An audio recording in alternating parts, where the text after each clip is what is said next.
Welcome back to a Celtic state of mind. Full time on the Glasgow Derby, Rangers nil, Celtic nil.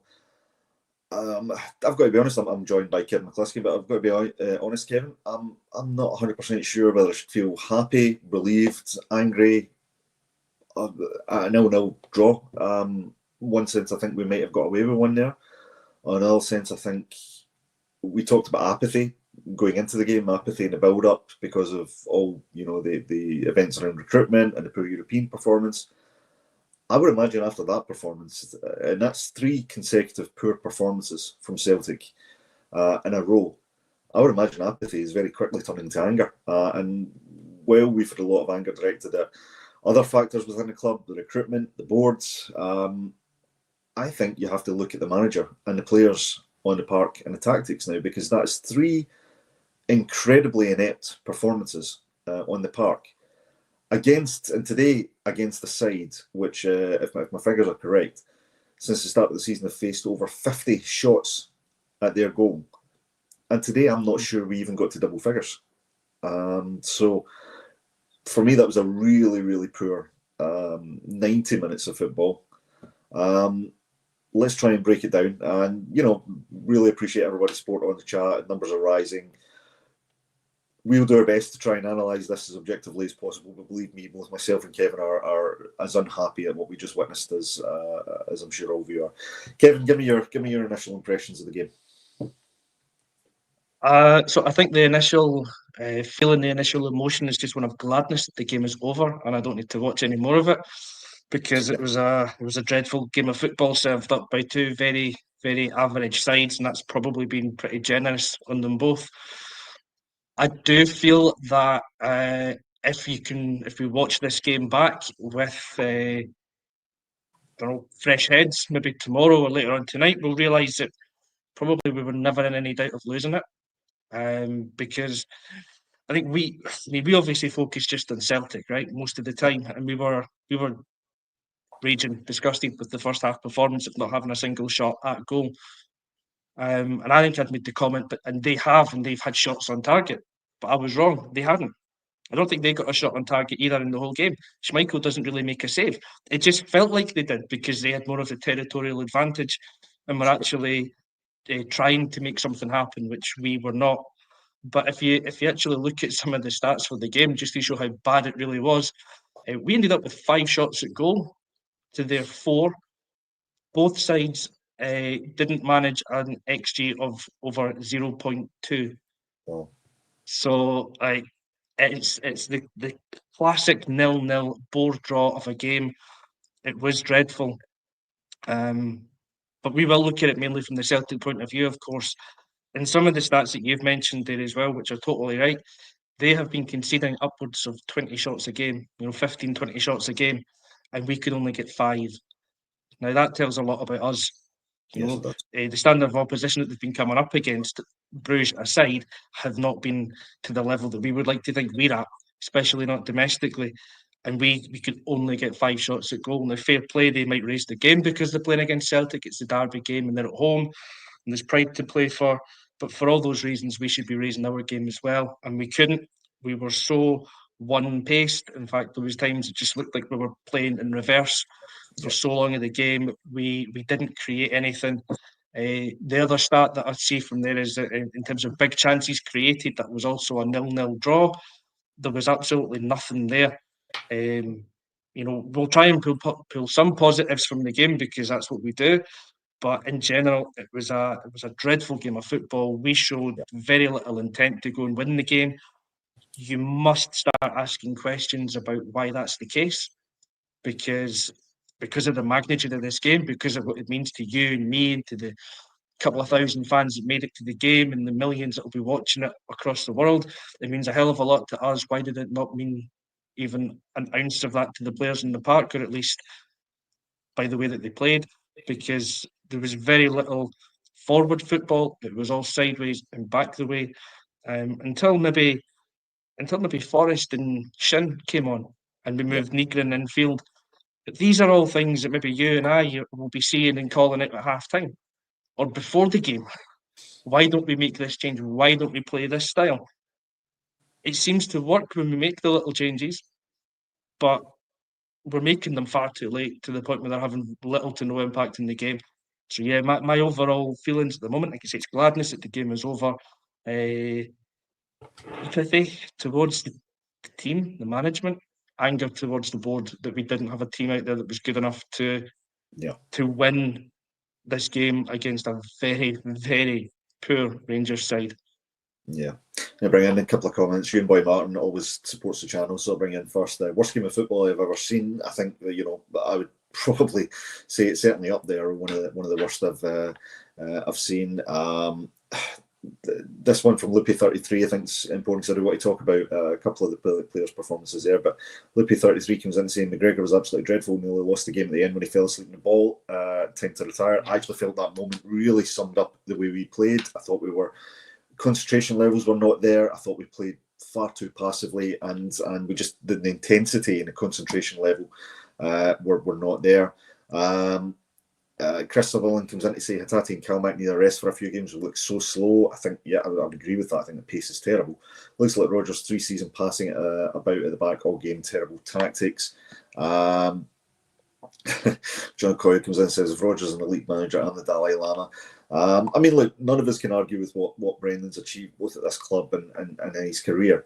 But you're right. There's something to be said that for all the other factors that are affecting the way the feeling towards the club from our supporters at the moment, and I think we're justified in criticising the board. I think we're absolutely justified in criticising the recruitment process, not just this season but over a series of seasons. But I think now you're looking at 3 games where I think the players are showing no intent, they're showing no intensity, the invention is not there, nobody seems prepared to take a risk.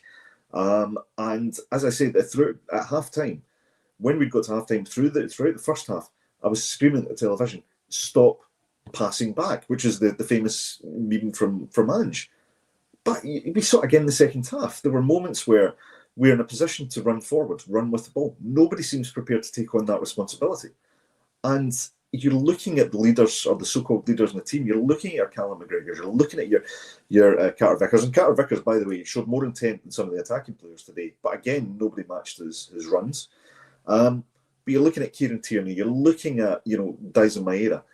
I don't think we gave Rangers a game today. We did not cause them problems. And everyone in the comments, from all the guys in the Acsom group chat to the pundits and the commentators, all said that the Rangers defence is shaky when they're put under pressure. Yet we did nothing to take advantage of that. We did not exploit that in any way, shape, or form. Has there come a point where a manager and a coaching staff, by the way, that have been there longer than a manager, but has there come a point where they can no longer take this team and this football club forward? Is it time now to look at fresh ideas, fresh impetus, look for something more innovative than what we've got? And is that time now, Kevin, in your opinion?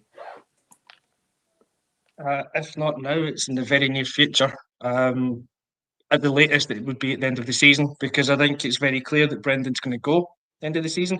There's a massive disconnect between him, or it would appear, although he will deny it, there is a massive disconnect between him and Desmond and the rest of the board and the uppers at the club.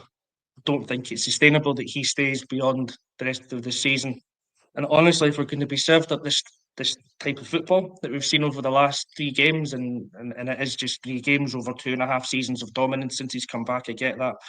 But if that's what we're going to see from now on, at some point we're going to have to make that decision and make it early. Doing it now, right now, I think would be the wrong time, because you're just coming out of a transfer window. It's not a good time for a new manager to come in. He is very much picking up from, he's picking up with the old regime's players, and he's got no chance to bring in his own, which every new manager wants to do. So I don't think now would be the right time, but it's a question that's going to have to start being asked, more and more frequently. Like, when will he go? Because it seems like he is. It seems. Does it look like he's down tools to a degree? We're just kind of going through the motions, because Brendan teams in the past, when they've been highly motivated, you can see that. Yes. And they do try and attack. They do try and play good football. there has always been that element of horseshoe of death, but mainly that was to kill moments in games before we then went again and attacked. Now it's a dreadful, dire, turgid watch. That's not Celtic. I don't think that's Brendan Rodgers either. I think he's mentally not there 100%. And if that is the case, then yeah, you do need to look at something else. The next point on that then is, does it become a wholesale change? And I think it then has to as well. Yeah. I don't have it up in front of me, but John Kennedy must have been a coach at the club now for the last 10 seasons, maybe more. I would think at least a decade, yeah, in some capacity. Yeah. So he's been around there, and it's great to have someone like that in the back room because they know the club inside out and they can pass on what it means to play for Celtic to the new guys coming in, and he provides the continuity. But I think after a while, there's diminishing returns on that, and it becomes staleness that creeps in. And you get guys that just know that if the manager changes, I'm keeping my job. So almost what does it matter? I'm not saying that these guys are dialing it in any way, shape, or form. But there does come a point in time, I think, where you need to make that clean break and go again. I did this a few weeks ago when I was on the show. I kept on praising things that Paul John was saying in the group chat. I think it's you this time. I'm going to praise it. When you said in the group chat about Ferguson used to do this at Man United. Every 2 or 3 seasons, he would change his assistant manager. He would bring in a new first team coach. There would be some freshness in there, and it stops the staleness from keeping in. And I think that's what we've got to. And with the staleness, you get the apathy, and you get performances like that, and you get angry supporters on these shows. And that's not what following your football club is all about. Not one that's sitting with 70 to 80 million pounds in the bank that should be able to put out a second string team that's good enough to win this fixture today. Because I'll say it again, Rangers are very, very poor. So many weaknesses in that team. Had we just pressed their back two, Sitter and De Giga, we would have won a game that we didn't deserve to win. And that was as simple action as that. Just press that back two and we win the game.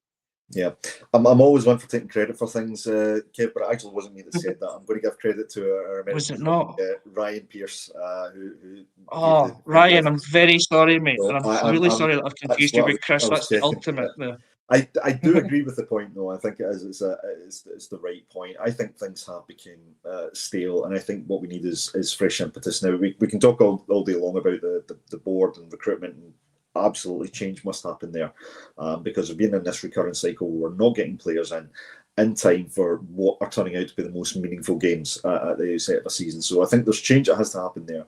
But I think there's also a case of when you see a lack of effort, when you see a lack of urgency and really fighting for every cause. And we mentioned that at the pre-match, we said the one thing we haven't done this season when we've been up against decent opposition, and I'm not claiming today's opposition were decent. I don't even think Rangers fans would claim that, but we're not winning those one-to-one battles. We're not winning the duels on the park, and we don't look up for the fight on the park, which is another thing which really concerns me. And I think we can say what we like about the manager's tactics and his system, but a manager surely, at the very least, a Celtic manager in particular, should be able to galvanise the team to play against your biggest rivals, your most bitter rivals. You must be able to get your players up, get a bit of fight into the team. And what I didn't see across that 90 minutes was any fight whatsoever. I didn't see players looking angry. I didn't see players really, busting a gut to try and go and make something happen towards the end of the game. And when we are coming up against what I think is probably one of the worst Rangers teams we've seen in recent memory, and we look fortunate and grateful to come out of that with an 0-0 draw, I think you have to ask questions of the manager and his staff. And I think then you're maybe thinking, well, has he lost the ability to get these players up for these games? And if that's the case, then I think it's time possibly for the manager to go. But I agree with you. The time now is challenging because we've got, and there was a comment I was going to bring up there, but we now have 29 hours to sort this team out. And I'm not sure at this stage, Kevin, we've spoken a lot about the match and the tactics throughout the game. We'll touch on recruitment briefly. How do we improve this team? Where can bringing in new players make a huge difference to the way we're playing at the moment? I'm not convinced it can. a really tough one, Chris. I mean, I remember going back to the game against Cork City at the beginning of the pre-season that you and I did, and you asked me then if I was happy with the recruitment.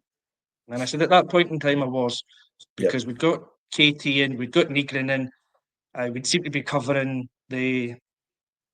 some of the gaps in the squad. You know, we were backfilling here and there, and it was fine. Early doors in the transfer window. But I also said, then, if by the time we get to the first game of the season, this is the squad that we've got and we haven't made any further improvements, I'm going to be very unhappy. I'm going to be raging at that. And I think we only really brought in Shin as a first team player since then. Obviously, Balikwisha now. But Shin had been the only other one. The recruitment has been horrible this season. We cannot solve in the next 29 hours what we've not done in the last 29 days plus, because obviously the window's been open for longer. We're not going to solve it. I would feel really sorry for anyone that comes in, because looking at that, Ida's gone. Yeah. If we haven't actually sold him, he's mentally gone.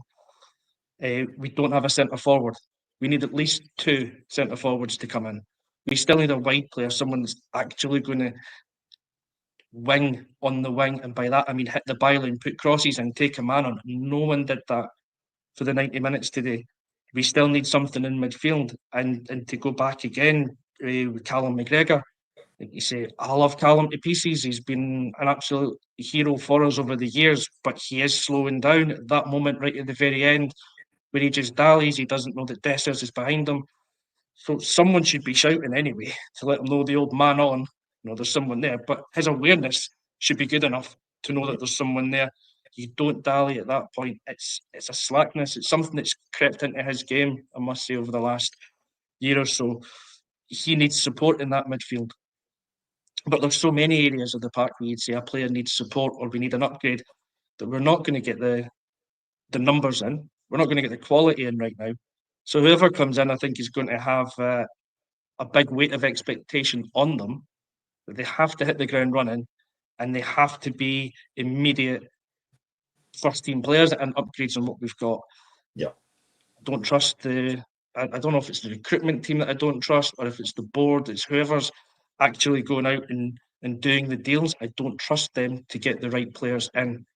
And if you do have doubts again over the long-term future of your manager, this board will not sanction big signings for this manager if they think they're going to get rid of him in maximum 6 months' time.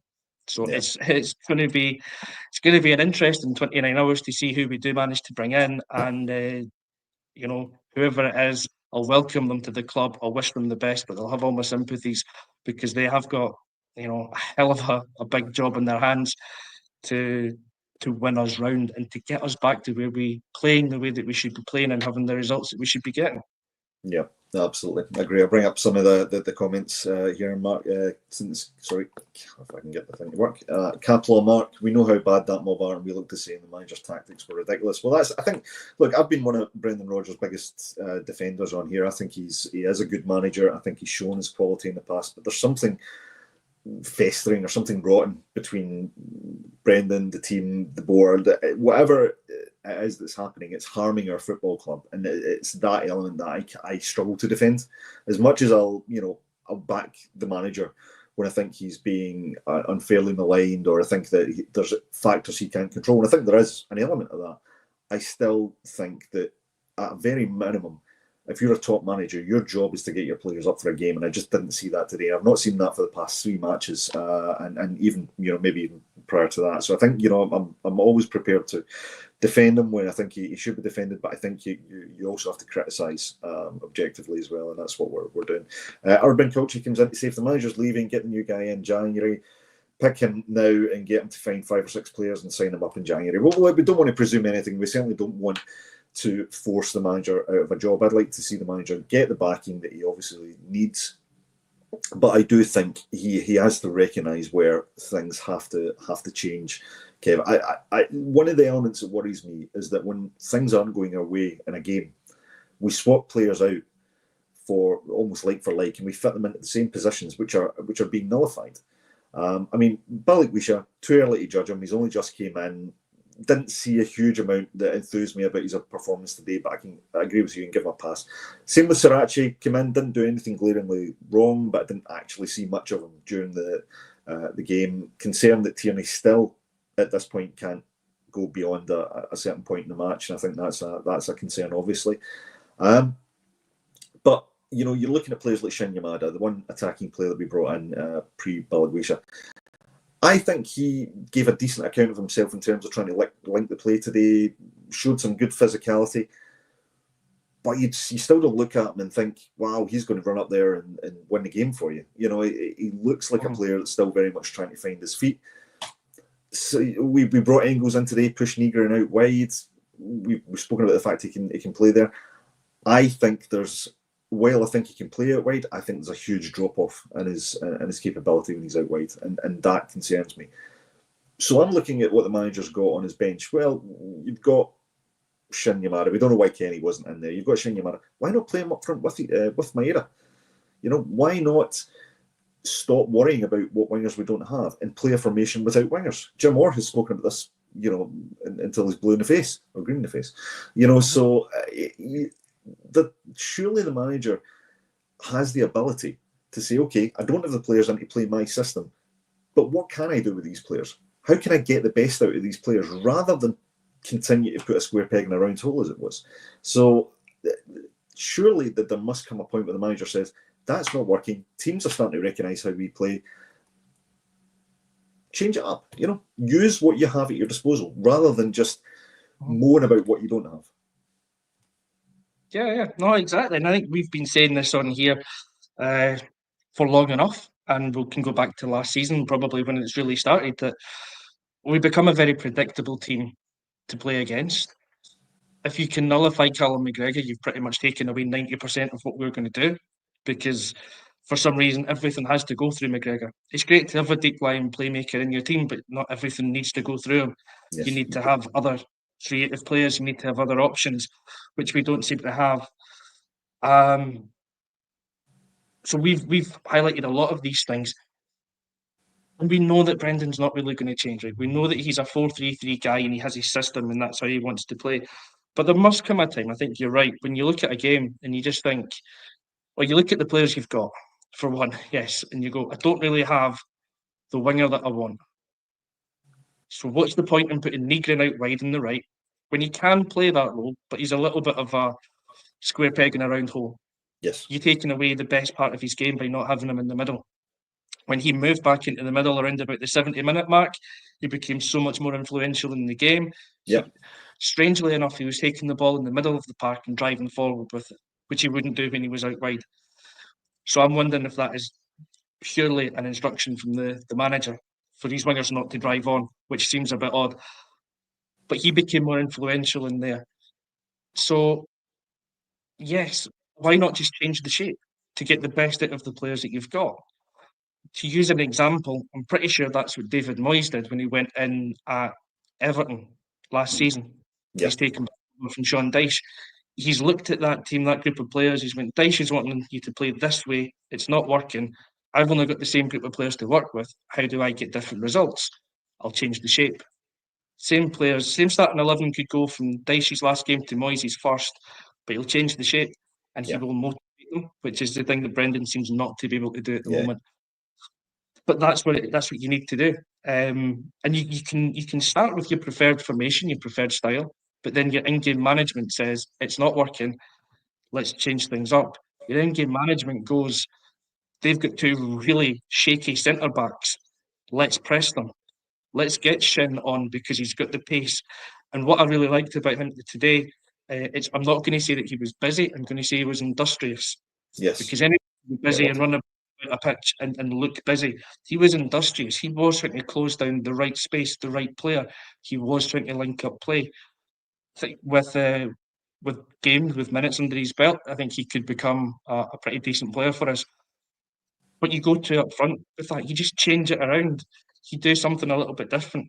Russell Martin even did it. He's identified with his failing over the last 4 games, and he's changed the system around. He's nullified our threat. He's made them a bit of a threat without actually getting a shot at goal. But by doing that, he's helped them to get a point from this match. Had Brendan just made a tactical change, we could have won this game. And we could celebrate, but a slight change could actually have helped us win that game. And yeah, that's going back to him. So that for me is an on the manager issue. And if he is not 100% head in the game at the moment, that's just going to continue to happen until something changes. Yeah, and you're wondering what the catalyst for change is. And look, for anyone that thinks we're being overly negative here, I do want to point out that we haven't conceded a goal domestically this season. We are still unbeaten in the league, and we're well ahead of our rivals. But the frustration comes, Kevin, as you said, because that was a winnable game there. It absolutely was. There's no other way to dress that up. It was a game where if we had really, if we just read the situation during the game and made the changes, that were, certainly seemed evident to most of us, we would have given them a much harder task. As it was, I don't think we worked Rangers anywhere near as hard as we should have today. I'm going to bring in a couple of comments. We are getting close to time, so I'll bring a couple of comments. One from Ty Tim here again. Thank you very much indeed for supporting the channel. Been a Celtic supporter for 45 years, and it's the worst team I've ever seen. Worst Glasgow derby I've witnessed in my life, and we had nothing. I think probably sums it up. And you're in again, Ty Tim. Thank you again for the support, some man. And we did Martin a favour today. Poor. Well, I think maybe that was a plan. Maybe we want to keep Russell Martin in there. I think it's a bit of an indictment. You said it, Kev. He said Martin changed his tactics for this game. And if the opposition manager's doing that and doing it to a degree of effectiveness, we have to look inward and say, well, why do we not do that? I want to touch a little bit on a couple of performances today. I thought Liam Scales did well overall today. I thought he was probably our most accomplished defender throughout the game. I think he handled everything that came his way. A couple of really key interceptions. There is a concern that he seems to be the main outball from the goalkeeper to the defence to the midfield, and I don't necessarily think it's part of the game that suits him or is the strongest. But I would say I thought he did well today. I thought you're right. I thought Shin came on, looked industrious. I thought Forrest came on and put a shift in. Nygren much more effective when he went inside. Outside of those players, I thought Ralston gave a good, honest performance today, but I thought he looked under a bit of pressure at times, and I don't think he read. I don't think he was able to link up with the midfield the way that Alistair Johnson does. So we know that we're going to get a shift from Tony. We don't necessarily always get the quality. Were there any standouts on a positive sense for you, Kev, today? Was there anyone you'd look at and think they came away with pass marks today? In terms of pass marks, I think there would be a couple, and I think Scales is probably the standout one. I thought defensively he was really good, as we said at halftime. Thought we looked poor again defending a cross ball, except from Scales. I thought he was the only one that really looked kind of commanding, and he won quite a few.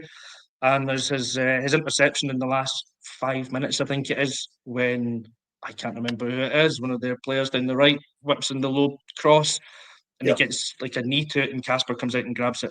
That's one. If he gets that wrong, he's scored an own goal because it's into that danger area. He was doing things like that all game. I think he was probably our standout player. Distribution wise, it's still up for grabs with him there. He's still got a lot of improvement to make. But defensively, he was fairly solid. And I think he was the best of the defence. I actually thought Ralston looked a bit lost at times today. I don't know what happened with him. He wasn't up to the pace. Yeah, I think it was evident that pass Gregor played to him, and he just didn't read it, and we lost possession. Yeah. I think there were a few occasions like that. Yeah. So I wasn't sure. I had a note down maybe, I don't know, midway through the first half or something, that I wasn't sure if he'd taken an injury, like taken a knock, because he looked to be very slow in the way that he was running back. He looked almost dazed for a bit. There was a camera shot on him, and he just didn't quite look himself. So I don't know if there was something there. He was maybe kind of struggling to get through the game, but I thought he was off it for a bit. But then there's actually a moment, and we've got this written down somewhere. Can't remember the minute, but he does play a long through pass, which almost sends Yamada through. I think it is near the end. So he had some moments. He wasn't terrible, but I think Scales definitely the best of the midfield. Of the defence.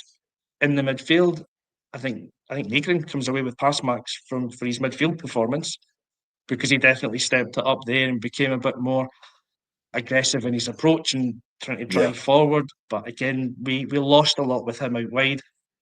And other than that, to be fair, like, I'm struggling to give people proper pass marks. There's a lot that will be around about the 5 or 6, which to me isn't really a pass. It's like you've just done all right. You've done your bare minimum, really.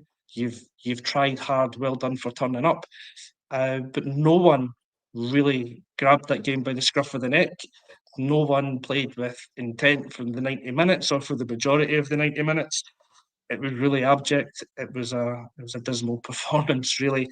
I agree. I guess, but like I said, if you watch it back, they didn't really cause us much of a threat, and that's what makes this so much worse. Is that had we just shown 5% more attacking intent, I think we could have won this game. All right. Well, let me finish up then by asking a very simple, or hopefully simple question. Then, was today's result, was it 2 points dropped or was it a point gained for you? That's not a simple question, Chris.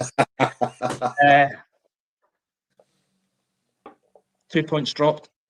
2 points dropped because they've been so poor at the start of this season.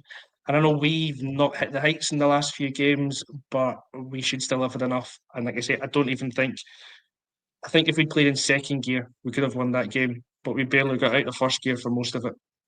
I can see in the comments many of the folks watching are agreeing with you, and I agree with you as well. I think that was 2 points dropped. I think it was a missed opportunity to put more distance between us and our rivals, to put us clear at the top. And I think yes, if it was a school report card, it would be must do better. Would be my feedback on that.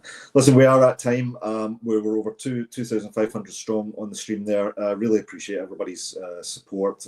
Myself and Kevin are going to petition Paul John to stop doing fan zones and leaving us to do the match day, because until we get another good result. But it's nothing to do with us, Kev, right? It's nothing to do with us hosting. But look, yeah, we know that the team is not playing the way we want it to. Hopefully, Brendan and the players will turn it around. Hopefully, we'll get reinforcements in over the next 24 hours or so, and we can bring some more positivity here. I'm sure the match and all of our recruitment will be discussed at length tomorrow in the Daily Bulletin. Until then, all that's left for me to say is thank you very much, everyone, for sticking with us. Thank you very much, Kevin, for supporting me and being my wingman as always on here. And yeah, we go on. So, bad day at the office. Hopefully, many more good days to come. Thanks, everyone. Take care.